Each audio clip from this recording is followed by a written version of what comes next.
जीत के बाद दुनिया के कई देश टेंशन में हैं। अरब देशों को भी समझ नहीं आ रहा कि ट्रंप का पहला कदम क्या होगा।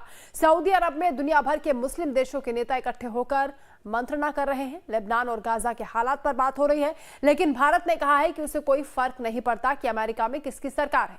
भारत ने साफ कर दिया है कि ट्रंप और मोदी के मजबूत रिश्तों के चलते अमेरिका और भारत की साझेदारी और ज्यादा मजबूत होगी।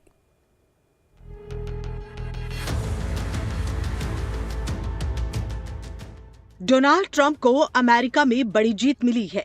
उन्हें 312 इलेक्टोरल वोट मिले हैं और अब एलन मस्क ने ये दावा किया है कि कमला हैरिस को सिर्फ उन्हीं राज्यों में जीत मिली जहां वोट डालने के लिए आईडी कार्ड दिखाना जरूरी था। मस्क ने सोशल मीडिया पोस्ट के जरिए ये दावा किया है। इधर डोनाल्ड ट्रंप की जीत से दुनिया में खलबली मची है। सऊदी अरब की राजधानी रियाद में दुनिया भर के मुस्लिम देशों के नेता जुटे हैं। अरब और मुस्लिम देशों के नेता गाजा और लेबनान में युद्ध पर चर्चा कर रहे हैं।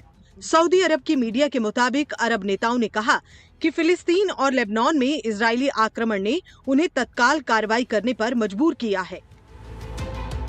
इस बीच सऊदी अरब के आर्मी चीफ ने ईरान की यात्रा पर ईरानी आर्मी चीफ से मुलाकात की है।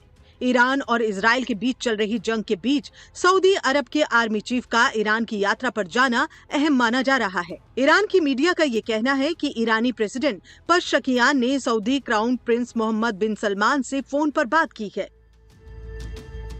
दुनिया में भले ही उथल पुथल हो, लेकिन डोनाल्ड ट्रंप की जीत के बाद भारत पहले की तरह ही शांत है।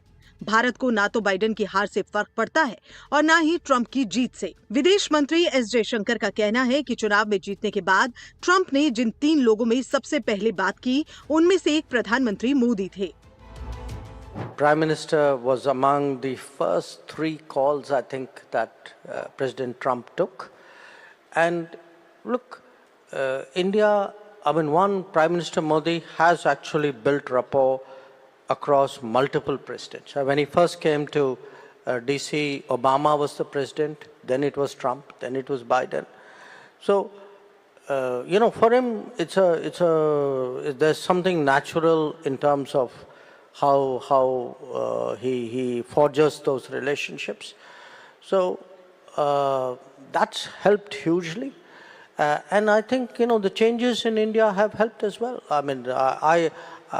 I know today a lot of countries are nervous about the US, okay? Let's be honest about it. We are not one of them. Donald Trump की जीत के बाद से ही दुनिया में नए वर्ल्ड ऑर्डर की चर्चा हो रही है। अभी किसी को समझ नहीं आ रहा कि ट्रंप का अगला कदम क्या होगा, कैसे जंग रुकवाई जाएगी और कैसे चीन पर लगाम लगाई जाएगी। Bureau report, live times. रूस और यूक्रेन